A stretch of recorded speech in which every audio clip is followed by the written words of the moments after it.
My wife cheated on me with my father and my own brother. So I took all the money and left. Later I found out that I was the father of twins. Lena, my wife of 9 years, was sobbing at 12:34 a.m., pleading with me not to end things. I paid her no mind and told my father, I can't decide what infuriates me more. You sleeping with my wife or the fact that you did things with her that she never allowed me to do. Anyway, I'm quitting.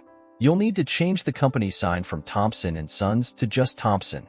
And if that jerk kicks the bucket, no one's going to rush to dial emergency for him. As I turned to leave, he asked where I was headed. I'm going to Mom's place to show her the photos, I replied. Hold on, we need to talk. You might need to talk, but I'm not listening, I shot back, heading out the door. As I walked to my car, he yelled after me, Rick, don't walk away, talk to me. I ignored him. As I passed his car, I punctured the front and rear tires on the right side. I didn't want him speeding off to get to Mom before me. I drove 2 blocks, then pulled over and called her. I would have preferred to give her the pictures in person, but with emergency services being called for Henry, the police would probably end up at my parents' house. When she picked up, I told her I was sending her some photos she needed to see before Dad came home. She had questions, but I said I'd call her back later. I glanced at my watch and realized I had about an hour before the bank closed. As I drove there, I reflected on what had just happened. I had returned home a day early from a business trip and saw my dad's car in my driveway. At first, I didn't think much of it since I had always asked him to check in on Lena while I was away to make sure she was okay and had everything she needed. But what I meant by that was definitely not this. The moment I stepped inside the house, the noises coming from the bedroom made everything clear. I went to the den, grabbed the lockbox from the bottom drawer of my desk, unlocked it, and took out the revolver, tucking it into my belt just in case. I pulled out my phone, turned on the camera, and headed to the bedroom. There was Lena, on her knees with Henry, while my father was standing behind her. That's when it hit me why I was always the one sent out of town while Henry stayed home. After I got to the bank, I emptied all our accounts and withdrew the 6 certificates of deposit from the safety deposit box. By the time I left, I had just over $85,000. I then drove to the bank where the company's accounts were held and took out $130,000. I considered it severance pay, though others might call it embezzlement. But honestly, I wasn't worried about embezzlement when I was likely already wanted for assault with a weapon. Before leaving town, my last call was to Henry's wife, Laura. I reached her just as she was about to head to the hospital to visit him. As soon as she recognized my voice, she said, Rick, what's going on? Your dad just called and said what you did to Henry. I explained that I had come back early from a business trip and caught him in bed with Lena. I took some photos, and when he tried to grab the camera from me, I shot him in the leg. I'm sending the photos to your email. I'm sorry you had to find out this way, but you deserve to know. Take care, Laura. Goodbye. After hanging up, I drove past the city limit sign and headed west. About 5 miles out, I pulled over and parked to avoid being tracked. I removed the battery from my phone. I thought about tossing the phone, but decided to keep it to preserve the photos. I planned to buy a disposable phone later. I then continued driving, trying to put as much distance between me and Ohio as possible. After 2 days of driving, I reached Utah. I checked into a motel just outside Salt Lake City and decided to call home using the burner phone I had picked up at a Walmart in Nebraska. Since it was 4 p.m., I figured Dad, assuming he was still alive, would be at work. Mom answered after 3 rings. Hello, she said. Hey Mom, it's Rick. How are you? Rick, where are you? The police are looking for you. What have you done? I'm just trying to put as much distance as possible between myself, Lena, Henry, and Dad, I replied. Did you really have to shoot Henry? He's never going to walk properly again. He's lucky I didn't kill him. I thought Laura deserved that satisfaction, I said. She didn't kill him, but she did throw him out of their house. Sending those pictures was cruel. It wasn't cruel. She needed to know what kind of man she was married to. I sent them to you for the same reason. That was a waste of time, Rick. I already knew he was a jerk. I knew he cheated sometimes, but I put up with it to keep the family together. But Lena? I couldn't ignore that. I kicked him out and met with a lawyer the next day to start the divorce process. You need to come back. I'm going to end up with the business, and I'll need your help to run it. Why do you think that? I asked. The business was set up with money I inherited from my father. My lawyer says I'll get 60 to 65%, which will give me control. I'm going to need your help. Are you planning to keep the business as Thompson & Sons or change it to Thompson & Son with me as the son? Don't be like that, Rick. Henry is my son just like you are. If he's around, I won't be. I can't be near him without wanting to hurt him. You should call Lena. She needs to talk to you. I don't want to talk to her, so I'll skip it. You might as well get used to the idea. Divorce usually comes with counseling, and you'll have to talk to her then. What divorce? I just left her. I'm not spending money on a lawyer. Eventually, she'll want to be single again, so she can handle the divorce and pay for it herself. Rick, do you really need to insult her like that? Why not? That's what she is. What do you call a married woman who's having sex with 2 men in the bed her husband bought? 302 is actually pretty tame. I just called to let you know I'm all right, and I'll try to check in once a week. Talk to you later. Love you. Bye. I didn't hear anything about the $130,000 I withdrew from the company account, so I figured they hadn't noticed it yet. I spent a week in Salt Lake City getting to know the area. It was nice, and I felt drawn to the mountains, but I decided it was too early to settle down. I needed to keep moving to make it harder for them to find me. I stopped in Provo and had lunch at a place called Betty's Cafe. While I was there, I tried calling Mom to let her know I was okay, but there was no answer. On a whim, I decided to call the business. Good morning, thanks for calling Thompson & Sons. How can I help you? Morning, Grace. Is my mom around? Rick, where are you? Things are falling apart here. You need to come back. Not going to happen. Is Mom there? I'll transfer you, Rick. Morning, Mom. How's New York? New York's behind me. I didn't like it much. I'm in Georgia now, in a town called Thompson. I'm having breakfast at a cozy place called the Town and Country. I'm seriously thinking of settling here. You need to come back home. I don't think so. I need time to get over what happened. If I came back now, I might end up hurting Dad and Henry if I had to be around them. I need some time before I even think about coming back. Could you at least call Lena and talk to her? I'm really worried about her. She's a mess right now. She made this mess herself. She can deal with it on her own. I'm serious, Rick. I'm afraid she might do something to hurt herself. Like what? And herself? I wouldn't rule it out.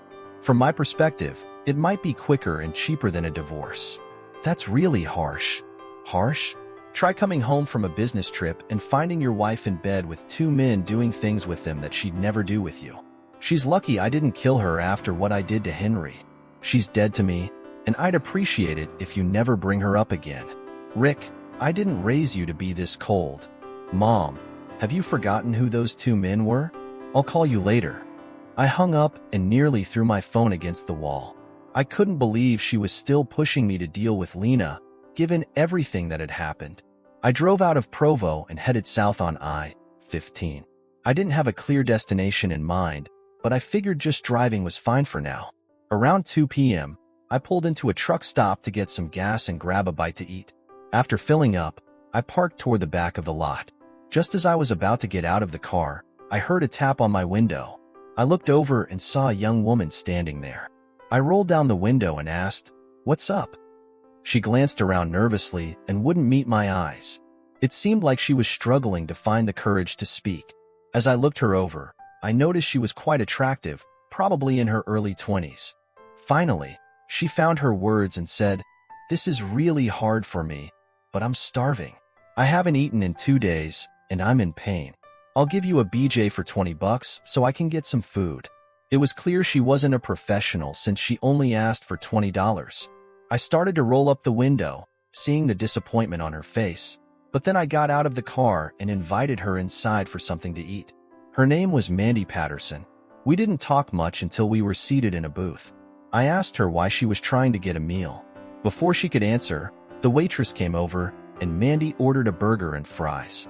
I suggested we both get the 8-ounce sirloin dinner instead, knowing it would be more filling. Mandy reluctantly shared her story. She was escaping from an abusive stepfather and an alcoholic mother.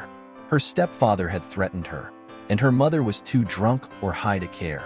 One night, she took all the cash from their wallets and ran away.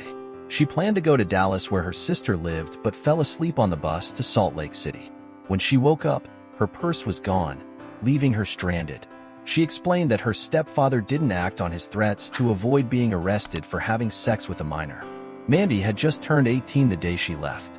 She had threatened to call the police, but her stepfather laughed, saying it would be a, he said, she said, situation, and her mother would side with him to keep getting her pills. She didn't want to risk it. Our food arrived, and we ate quietly. Mandy skipped dessert, ready to get back to hitchhiking. I decided to help her since I was aimlessly driving to escape my own problems. After paying, we got in the car. She nervously admitted she'd never done this before. I reassured her I wouldn't take advantage of her and offered her a ride to Dallas. We drove until 8 p.m., then stopped for gas and food. While waiting, I asked if her sister knew she was coming. Mandy's phone was stolen with her purse, so she hadn't contacted her. I gave her my phone to call her sister and gave her privacy. When I returned, our food had arrived. Mandy said her sister was eager to see her and mentioned their mom had called, sounding sober and asking about Mandy. I suggested she call her mom, but Mandy said she wasn't ready yet. Maybe in a few days. Once we were back on the road, Mandy asked, "You've heard my story. What about yours?" I filled her in. "Your dad and your brother, and you didn't kill them? What did your wife say about it?" I didn't ask her. I just left. Maybe she was being forced or blackmailed. She wasn't forced. I could tell from her reactions while I was taking the pictures. If she was being blackmailed, she could have told me, and we could have figured something out. I still think you should find out why. Maybe someday, but I'm not ready for that right now. We stopped at a Holiday Inn, and I booked a room with 2 beds, but Mandy didn't want to stay alone. After her shower, she climbed into bed with me. She touched me, and her hand began to move down my body. I grabbed her wrist and said, "No, but I want to. I owe you." "No, you don't owe me anything. I'm not going to take advantage of you. You were in a tough spot and desperate when you made that offer. I was just glad to help. I'm not doing this to pay you back. I want to do it because I want to. Is that okay?" I'm no saint, and Mandy was definitely attractive. Since I no longer felt tied to Lena, I let go of Mandy's wrist. She saw that as a yes, and we both enjoyed it. We got a quick bite to eat and continued our drive. Since we would reach Dallas after midnight, I decided to stop for the night around 9 p.m. instead of arriving at her sister's place at 2 a.m. When I didn't get out of the car, she asked if I was coming in. I liked her, but didn't see a future for us. I'd like to, but I can't. I'm behind schedule and need to keep moving. She looked disappointed but kissed me goodbye and thanked me before getting out. I watched her go inside, then I checked into a motel and had a meal at IHOP, thinking about what to do next. I decided to visit the Alamo in San Antonio, which was about 3 hours from Dallas. Half an hour outside Waco, I saw a car pulled over with a man and woman hitchhiking. I stopped to help. The man, Joe, got in the front seat, and the woman, Sarah, in the back. After a short distance, Joe pulled a switchblade on me, demanding my cash and car. I reached for the .38 in the door pocket and said, "I don't think so." Before I could use it, Sarah choked Joe with her purse straps. He dropped the knife and struggled, but it was too tight. I put the revolver back, turned onto a dirt road, and pulled over. I took the knife, got out, and opened the passenger door. I told Sarah to let him go, and she retrieved her purse. Joe, now unconscious, slumped forward. I dragged him out and left him on the ground.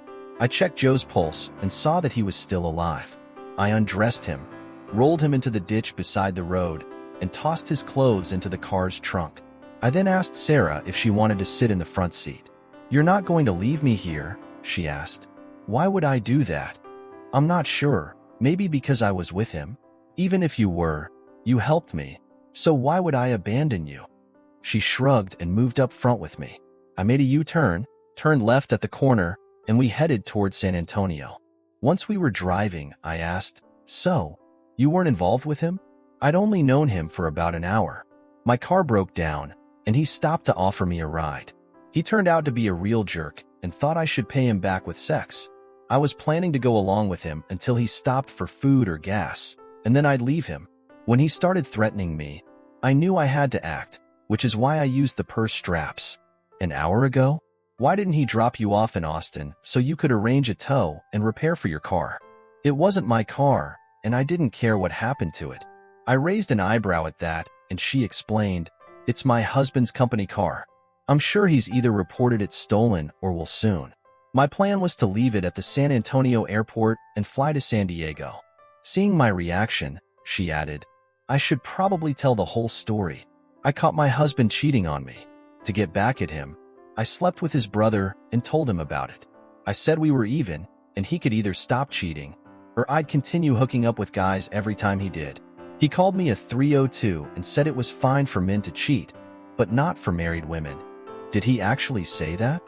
He said men are programmed to reproduce, and women are programmed to stay home and care for the family. He used the term nature. Then he said he was leaving me because he wouldn't live with a 302. That night, after he fell asleep, I took the car keys and left. I spent the night in a motel, went to the bank when it opened, and emptied the accounts. After that, I drove until the car broke down, and here I am. I laughed out loud. What's so funny? I'm just laughing at the coincidence. It's almost like we're in the same situation. How do you figure? I told her my story of how I ended up on the road and picked her up. Oh my gosh, what are the chances? I guess you won't be reconciling with her? Not a chance. She mentioned her family in San Diego and her plans to stay with them until she got back on her feet. When I asked if she was in a hurry to get there, she said just getting there mattered. I shared my plan to visit the Alamo in San Antonio and suggested we drive to San Diego together since I'd never been there. She agreed, appreciating the savings on flights. In San Antonio, we visited the Alamo and the Riverwalk, then bought a road atlas to plan our route to San Diego. The drive would take about 2.5 days. We decided to leave the next morning and looked for a motel for the night. I asked if she preferred separate rooms or one with twin beds. She playfully suggested one room with one bed, wanting to get even with her soon-to-be ex. I agreed with a smile. It took us 6 days to drive the 1,200 miles to San Diego. We arrived at 6 p.m. on a Saturday, and I asked for her address. "Not tonight," she said. "I want to spend one more night with you before you leave. I'll call my mom and tell her we'll arrive tomorrow." She looked at me and asked, "Have you ever had sex from behind?" "I have. I've never tried it. My husband, Ben, always wanted to, but I thought it was too gross. I want to try it now." "Why now? What made you change your mind?" "I want to give you something I never gave Ben, and I'm sure I'll tell him someday how much I enjoyed it." "Have you thought about the possibility that you might not like it?" "Maybe I won't, but that's not what I'll tell him." It turned out she did enjoy it and wanted to do it repeatedly. It was 6 p.m. when we arrived at her mother's house. She looked at me with a sad expression and said, "I'd like to invite you in, but it would be too awkward right now." When I called Mom, she told me Ben is here. Apparently, he's trying to convince me to take him back. "Are you going to?" "I'm not sure. I do love him. I've loved him since 7th grade. I left because he said he couldn't live with a 302 and that he was divorcing me. If you want me to stay in the car, I can. Honestly, it's tempting, but what happened to me is still too fresh for me to make that kind of decision." She gave me a piece of paper with her number on it. "In case you want to call me." She kissed me passionately, then got out of the car. I was really tempted to call her back, but I decided against it and drove away. I checked into a motel and went next door to a Denny's for a meal. After eating, I returned to the motel room and decided to call Mom to let her know I was okay. It rang 4 times before someone picked up. "Hello." It was my father's voice, so I hung up. I was confused and wondered what was happening. Mom had said she kicked him out. I decided to call Laura on a whim. "Hello?" "Hi, Laura. It's Rick."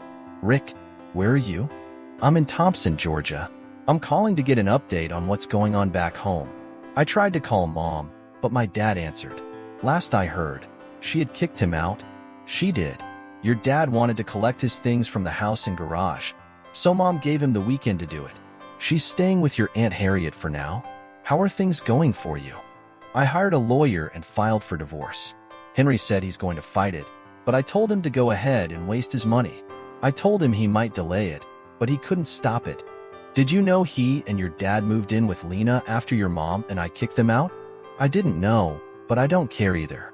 They're all trash and deserve each other. Exactly. When are you coming back? I'm not. I don't think I'd like being in jail. Why do you say that? I'm sure it's illegal to shoot someone, even if it doesn't kill them. Why do you think that? Because I did it to Henry. No, you didn't. Yes, I did. Your dad and Henry told the police it was an accident. They said Henry accidentally shot himself while trying to show Lena how to use the .22 pistol you bought her for protection while you were away. How did they manage to get away with that? Your dad took the gun outside, fired into the ground, then brought it and the spent shell back inside and dropped them next to where Henry fell. And the police believe that? Yes, they did. What about the tires I damaged on my dad's car? I don't think the police ever knew about that. Why would they do something like that? Your dad said the business couldn't handle the scandal. Henry wasn't happy about it and wanted to blame you, but your dad wouldn't let him. I'm still not coming back, at least not for a while. If I did, I'd probably run into my dad and Henry, and I'd want to hurt them badly. You still need to come back.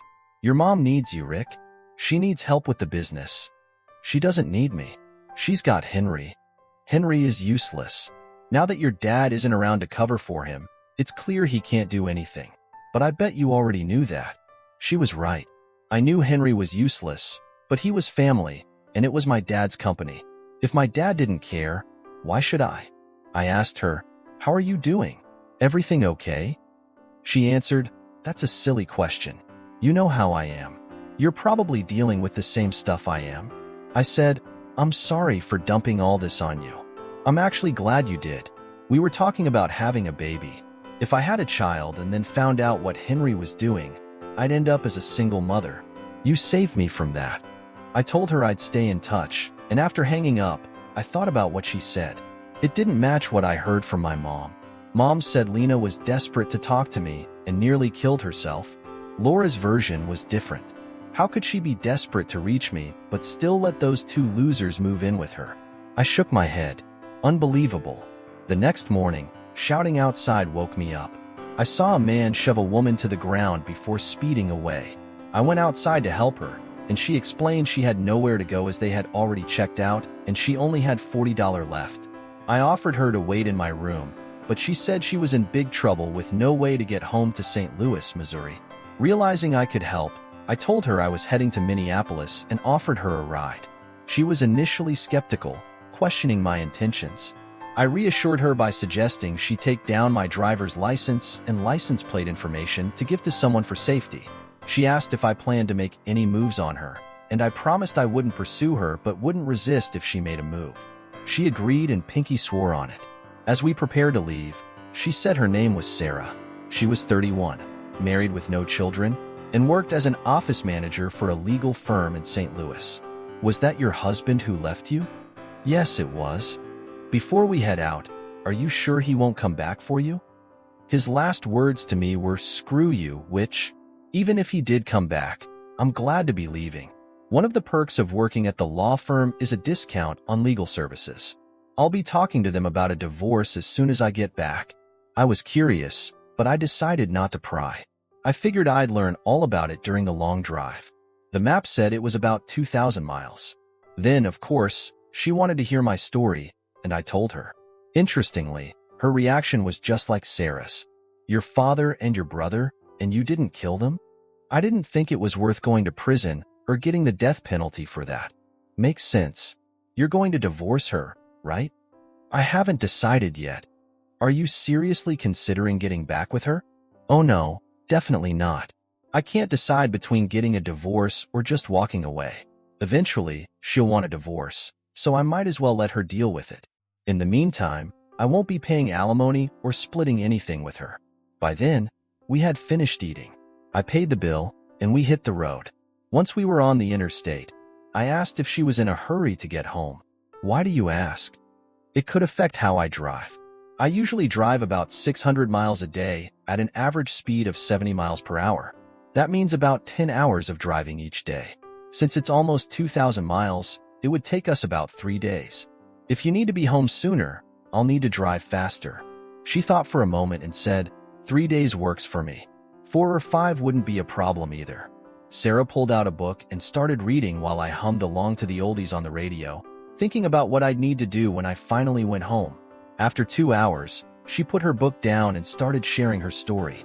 She explained that during a trip to Mexico, she got very drunk and saw her husband, Sam, having sex with Mindy. Unsure if it was real or a drunken dream, she kept quiet until the morning they were leaving. When she confronted Sam, he got defensive, blaming her for his infidelity and implying Mindy wasn't the first. When she mentioned consulting a lawyer, Sam left her at the motel. We stopped for the night, and I asked if she wanted separate rooms. She said no, she trusted me. The room had twin beds. After her shower, I was already in bed and quickly fell asleep after saying goodnight. The next morning, we had breakfast and hit the road. During stops, we discussed our plans regarding our spouses. She was set on divorce, but I was still unsure. That night, I got another room with twin beds. As before, I was in bed when she came out of the bathroom. She asked if she could sleep with me just to be held and cuddled. I hesitated but agreed. She climbed in, and although she felt my arousal, she didn't move away. I managed to stay disciplined. The next morning, she expressed surprise at my restraint, and I admitted I didn't think I could do it either. We arrived in St. Louis at 5:30 that afternoon. She directed me to a hotel, explaining she wanted what she didn't get the night before. She was surprised I hadn't made a move when she got into bed without clothes, but now she was coming on to me, and I assured her I wouldn't run away. I still didn't understand why her husband cheated on her, but it certainly wasn't because she wasn't good in bed. When I asked if she wanted to go home, she said no. I'm going to sleep next to you tonight, and in the morning, I'm going to try for one more. She cuddled up to me, and we went to sleep. The next morning, as she reached for the door, she said, "Come on in."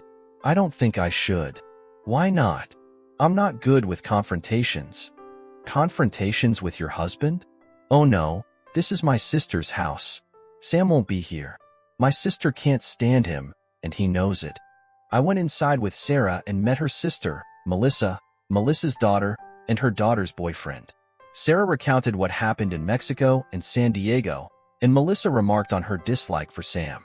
When the conversation turned to me, Sarah encouraged me to share my story. They were sympathetic, and Melissa asked if I was heading back to Ohio. I said I hadn't decided yet. Melissa mentioned her daughter, Jess, and her boyfriend, Mike, were going to the University of Michigan and that I could save them airfare by giving them a ride. I decided to help and asked Jess when they planned to leave. Sarah and I stayed for another hour, then left in the car. Sarah suggested I get a motel room and promised I wouldn't be alone. I checked into a nearby motel, got 2 keys, gave one to Sarah, and then drove her home. Later that evening, there was a knock on the door. I opened it to find Melissa. "Can I come in?" she asked. I let her in, and she said, "Sarah told me everything about your trip, and I mean everything." I was curious about what she meant, and as I thought about it, she began to explain. "My husband died 9 months ago, and I've been really struggling because I need sex badly. I've had to act like I'm still in mourning because people expect me to be sad for at least a year. But you're a stranger here, no one knows you, and you'll be gone the day after tomorrow. If Sarah's right about you, I thought you might be able to help me out." She was at least 15 years older than me, but she was still attractive. Since I didn't owe Lena any loyalty, I went for it. I pulled her close, kissed her, and we started taking off each other's clothes. About 20 minutes later, I heard someone unlock the door and Sarah walked in. Melissa said, "She'd leave enough for me." "Did she?" I asked. "With a little help, I'm sure I can rise to the occasion." "Don't worry, Sarah knows exactly what to do." And she did. The next morning, as Melissa was getting dressed, she asked, "What are your plans for the day?" I told her I'd probably stay in the room, relax, and read a book I had with me but hadn't started. She must have told Sarah because I was only partway through the first chapter when someone knocked on the door. I opened it to find a smiling Sarah. "Can I come in?" I stepped aside, and she walked in, immediately starting to undress. "I know I'm taking advantage of you, but you'll be leaving tomorrow, so I need to make the most of it." Melissa said she wouldn't mind if I joined in. "You don't mind, do you?" Looking at her attractive body, I realized I didn't mind at all. We had a great morning together, and around noon, she said she needed to leave. "I promised Melissa I wouldn't wear you out before you leave," she said. We made plans for me to pick up Jess the next day. As she kissed me goodbye, she said, I wouldn't be upset if you decided to come back here to live. In a couple of months, I'll feel ready to start dating. Who knows? I haven't figured out what I'm doing with my life yet. I might come back. It was nearly 4 p.m. when Sarah arrived, and she asked the same question as before. Did she leave enough for me? She had, but just barely. In the morning, after a wake-up call that I would never forget, Sarah gave me a hug and said, I'm glad you're leaving today, but not in a bad way. After Sam is served, I need to stay completely above board, so he can't use anything against me. If you were here, I'd be too tempted. She kissed me goodbye and left. I checked my watch and realized I had enough time to call home before picking up Jess at Melissa's. Good morning, and thank you for calling Thompson & Sons. How can I help you? Morning, Grace. Is my mom around? Rick, even if she wasn't, I'm instructed to put you through to her immediately if you call. Please say you're coming home. I might be, but it's not definite yet. I'll get Mom. 2 rings later, Mom answered. Rick, where are you? St. Louis. St. Louis, Missouri. What are you doing there? Getting ready to head back home. Thank goodness. I need you here to help me keep this place running. I said, I'm coming back, but that doesn't necessarily mean I'll be coming back to work. Damn it, Richard. I need you here. How are you going to keep me and Henry apart? If I end up in the same room as him, I won't be able to stop myself from confronting him. You don't have to worry about that. I caught him stealing from the company, and even though he's my son, I had to fire him. I didn't know how to respond, and there was a brief silence as I thought about what to say next. That's true for me too. I took $130,000 from the company before I left. I didn't see it as stealing, though. I saw it as severance pay that my father forced on me. How's that miserable piece of work? Anyway, since you're talking to me on the phone, I assume you aren't in jail for killing him. I don't know where he is, and I don't care enough to find out. Lena kicked him and Henry out. You knew they moved in with her, right? Laura told me about it when I spoke with her last. I don't know why she kicked them out, but honestly, I don't care. As for the money you took, we can sort that out later. For now, we're treating it as an advance on your wages when you return. You might have to pay back some of it. I wasn't worried about that since I hadn't spent much of the money. I was still using what I took from our bank account before leaving. I told Mom I'd see her in a few days, then drove to Melissa's to pick up Jess. Melissa greeted me warmly with a hug, then hugged and kissed Jess, advising her to behave and get good grades. I helped carry Jess's bags to the car and asked when Mike would arrive, or if we were picking him up. Mike isn't coming. We broke up last night when I found out he was seeing Abby Fisk. I'm not usually insensitive, but considering my recent experiences, my first thought upon learning I'd be alone with this attractive 19-year-old was, great, another chance for me. But by the time we were on I-64, I had pushed that thought aside. As we drove down the highway, we chatted, and I learned she was going to the University of Michigan on scholarships, studying pre-law with plans to attend law school. I asked her to pick a radio station, but she preferred to read, so she took a book from her bag. I found a station playing country and bluegrass, and hummed along with the music, even singing along with some songs. We had been driving for about 4 hours when she asked where we would stop for the night. There's no need to stop. It's only 600 miles. We should get there by around 8 p.m. But I want to stop, she insisted. I don't need to check into the dorms until the day after tomorrow. Plus, you have to check in before 6 p.m., and you said we won't arrive until 8, so I'd need somewhere to stay overnight anyway. A few minutes later, she added, also, I want to see for myself. See what? I asked. I overheard Mom and Aunt Sarah talking, and I want to find out if what they said is true. What did they say? That you're amazing in bed and really good at pleasing women. You can't be serious. I am. My only experiences were with guys my age who didn't really know what they were doing, and they didn't have the skills Mom and Aunt Sarah talked about. Do you have any unusual interests? Ever fantasized about something wild, like being with a mother and daughter, or all the women in a family? Now it's just my mom, Aunt Sarah, and me left. You seem to have a kinky side, I observed. What makes you think that? Because you're interested in a man who's been with your mother and aunt. She smiled. You caught on. I'm not sure I can handle the pressure, I confessed. You seem to expect a superstar, and I'm not sure I meet that. My mom was raving about you to Aunt Sarah, and that's good enough for me. Besides, with your experience, you have to be a whole lot better than the 3 I've been with. My first time was horrible. After the senior prom, which was a week after my 18th birthday, I let my prom date talk me into it. He climbed on, did it in about a minute and a half, then got off me and said, "Wasn't it great?" I hurt like heck and wanted to kill him. You have to be better than that. That, I sure hope so. Once in the room, I undressed and then slowly undressed her. Afterward, she turned around, fell onto the bed, looked up at me, and said, "Thanks. I'm glad you convinced me to do that. Can we do it again?" We could, and we did. We stayed in that room, only going out to eat until an hour before her dorm check-in deadline. I helped her carry her bags inside. She gave me her cell phone number, kissed me, and told me not to be a stranger. "I'm going to need you. You've spoiled me. Boys my age will never measure up after you." After one last passionate kiss, I left the dorm feeling on top of the world, with "You've spoiled me" echoing in my head. Take that, Lena. It was a short drive from Ann Arbor to Ypsilanti. I checked into a motel and set up a wake-up call for the morning. I stopped for breakfast and arrived at Thompson & Sons right when the doors opened at 8 a.m. I still had keys and could have let myself in, but it didn't feel right. I could have knocked until someone came, but honestly, I wasn't eager to face whatever awaited me. When George, the security guard, opened the door at 8, he greeted me with, "Welcome back." At the reception desk, Grace jumped up, ran over, and hugged me. She kissed me on the cheek and said, "Thank God you're back. Maybe now we can get things sorted out." "Is Mom here?" "In her office." When I walked into Mom's office, she looked up and said, "It's about time you showed up. There's a huge stack of stuff on your desk that needs your attention right away." "I haven't decided if I'm staying yet." "Nonsense. You need to be here.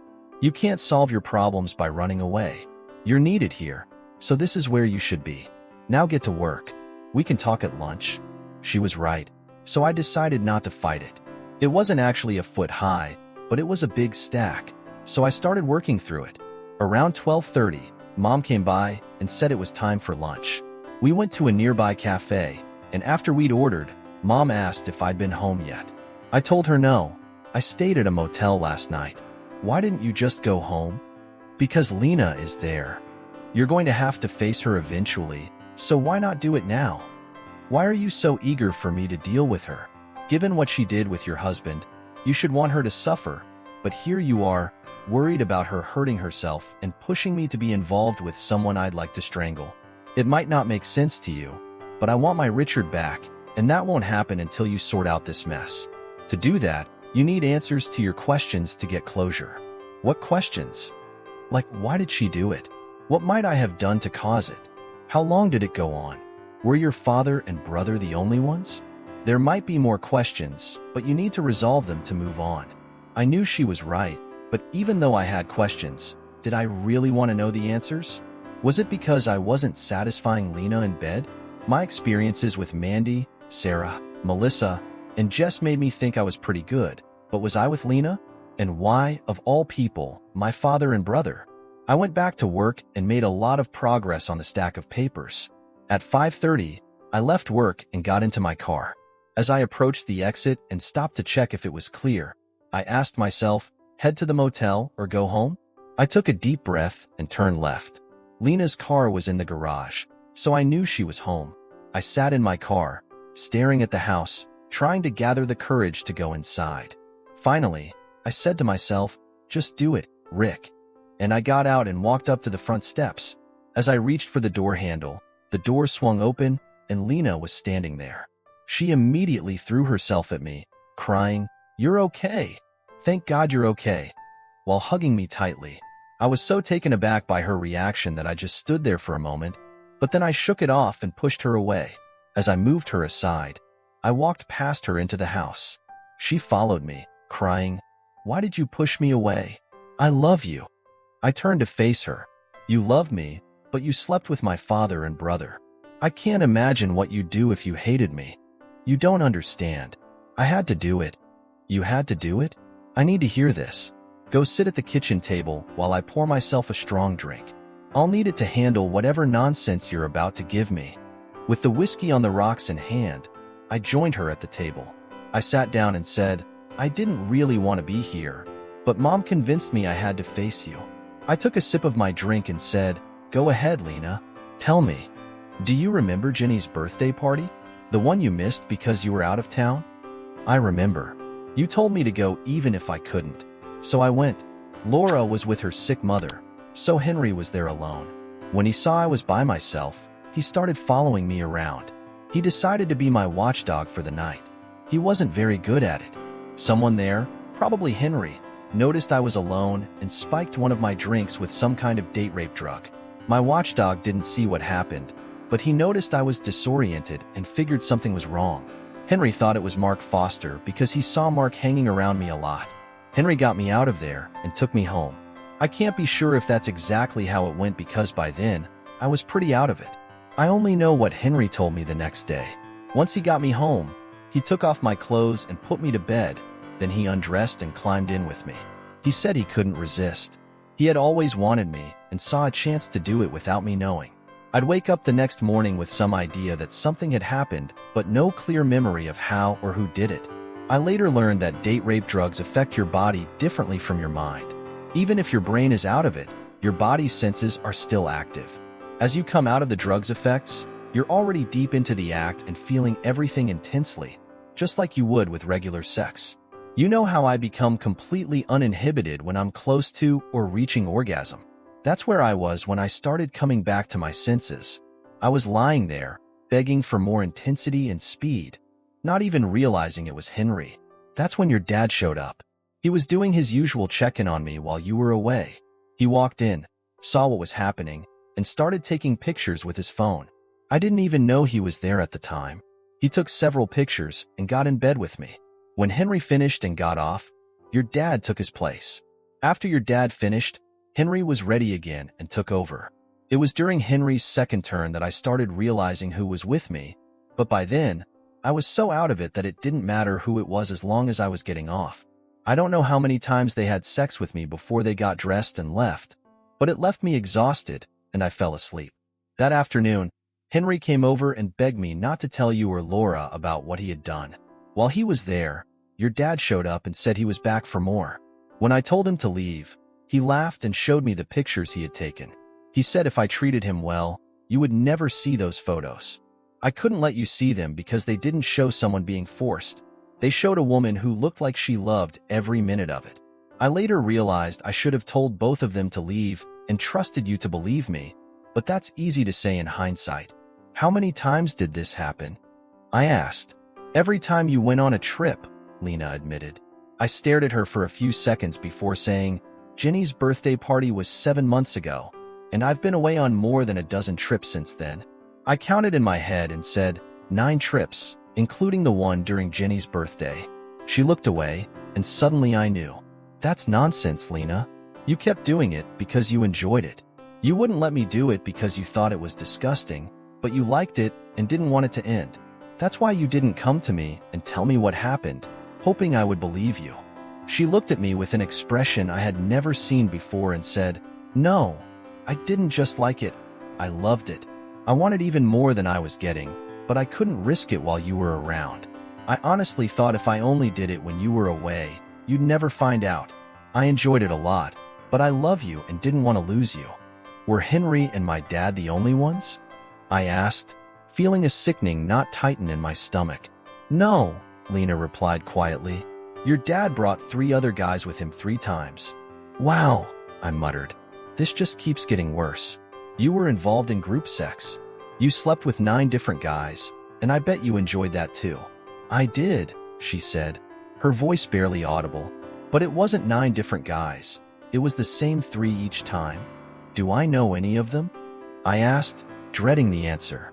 Are they people I see regularly who might be secretly laughing at me? No, Lena shook her head. I think they were just customers your dad was entertaining. I don't understand, Lena. You say you love me, but you did this to me for 7 months. My father and brother were laughing behind my back every time they saw me, making a fool of me. I know all our customers. which means 3 men I work with are probably smirking inside while shaking my hand. You love me, and you could still do this? You could have told me I wasn't satisfying you in bed, and I could have tried to improve. There's nothing wrong with you, Lena insisted. You always make me feel good. It's about how often we can do it, not how well. You finish and need a break, but I can keep going for a long time. Think of it this way. Put 5 guys and 1 girl in one room and 5 girls and 1 guy in another room. After 20 minutes, you'd find in the first room 1 guy having sex, 1 guy waiting for his turn, and 3 others ready to go. In the second room, you'd see 5 women waiting for the guy to get hard again. It's just how we're made. There was no love or affection involved. I don't even like your dad and brother anymore. I think they're both jerks. They are jerks, I agreed. But you let them live with you. They didn't have anywhere else to go, and I felt partly responsible for their situation. I could have ended it after the first time, but I didn't. I let it continue, and that's how we got caught. I told them there would be no more sex when they moved in. I didn't know if I could get you back, but I knew I definitely wouldn't have a chance if I kept going with them. One night, they tried to get me drunk so they could take advantage of me, but I figured out their plan and made them leave. It took me pointing a gun at your dad to get them to go. You really thought I'd want to come back after seeing what was happening and knowing the truth? I asked, incredulous. I still had hope, Lena whispered. I know we see things differently, but aside from the shock of finding out, did it really hurt you? You got all the love and affection you wanted. I never said no to you, and most of the time, I was the one chasing you. That's not true, I countered. You've turned me down plenty of times. When did I do that? She asked, confused. Every time I wanted to try anal sex, I said bluntly. You said no, but my father had no problem with it. I didn't give it to him, Lena replied defensively. He and Henry took it that night when I was drugged, and I found out I actually liked it. You never got it because you never asked for it again. After I discovered I liked it, I thought about suggesting it, but I decided against it since I'd previously refused so often. I didn't want you to think I was just curious or suspicious.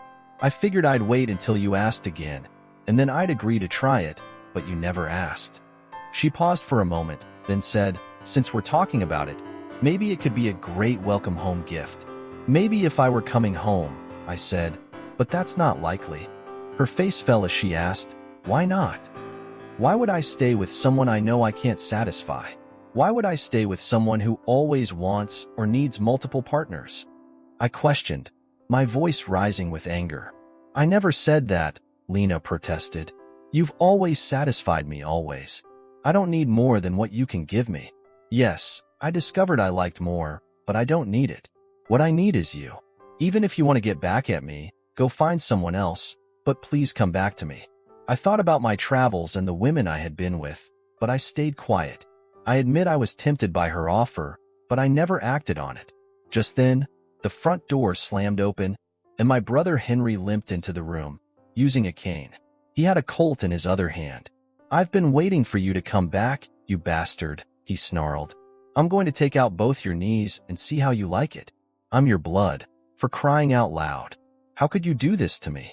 What did you think? You'd get a medal for sleeping with my wife. I should have just killed you. Forget you, he said, aiming the gun at my knees.